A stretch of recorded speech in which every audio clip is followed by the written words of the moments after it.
Hi കൂട്ടുകാരെ, ഞാനൊരു കഥ പറയട്ടെ. ഒരിക്കൽ ഒരു പുസ്തകമുണ്ടായിരുന്നു. ഏതോ കവിയുടെ ഭ്രാന്തമായ മനസ്സിനാൽ കോറിയിട്ട് രചിക്കപ്പെട്ട ഒരു പുസ്തകമാണേ. നിറമങ്ങിയ മഷിയ രചിക്കപ്പെട്ട ആ പുസ്തകത്തിലെ ചില ഏടുകൾ കണ്ണീര് വീണ് മാഞ്ഞു തുടങ്ങിയിരുന്നു. ഒരിക്കൽ ആ പുസ്തകത്തിന് ഒരു ആഗ്രഹമുണ്ടായി.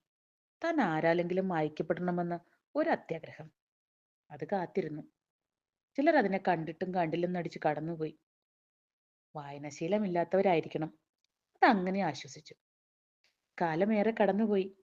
ഇതിനിടെ കുറേ ആളുകൾ അതിനെ കയ്യിലെടുത്തു കേട്ടോ. പുറംചട്ടയുടെ ഭംഗി ഇഷ്ടപ്പെടാതെന്നോണം തുറന്നു നോക്കാതെ തിരികെ വെച്ച് കടന്നുപോയി. മറ്റു ചിലരാകട്ടെ തുടക്കം മുതൽ വായിക്കാൻ എന്നോണം നെഞ്ചോട് ചേർത്ത് കൊണ്ടുപോയി. വായിച്ചു തുടങ്ങിയപ്പോഴേ അരോചകമായി. താൻ ആഗ്രഹിച്ചത്ര സുഖമുള്ള ഒരു പുസ്തകമല്ല എന്ന് തിരിച്ചറിഞ്ഞപ്പോഴേ വായിച്ചു തീരും മുമ്പേ വലിച്ചെറിഞ്ഞു കളഞ്ഞു കൂട്ടുകാരെ. വേദനിച്ചെങ്കിലും തന്റെ ഉള്ളിലെ സംഭവബഹുലമായ കഥകളിലെ ഉൾക്കാമ്പ് ഒരിക്കൽ ആരെങ്കിലും മുഴുവനായും തിരിച്ചറിയുമെന്നോർത്ത് അത് പിന്നെയും കാത്തിരുന്നു. കാലം പിന്നെയും കടന്നുപോയി. താൻ ചിതലുകളാൽ ആകർഷിക്കപ്പെട്ടു കഴിഞ്ഞു. ഈ ചിതലുകളുടെ ഭക്ഷണമായി തീർന്നെങ്കിലും ആർക്കെങ്കിലും ഉപകാരമായി ഇല്ലാതാകാമല്ലോ എന്ന് അത് ആശ്വസിച്ചു. എങ്കിലും അതിന്റെ ആഗ്രഹത്തിന് കുറവൊന്നും ഉണ്ടായില്ല കേട്ടോ.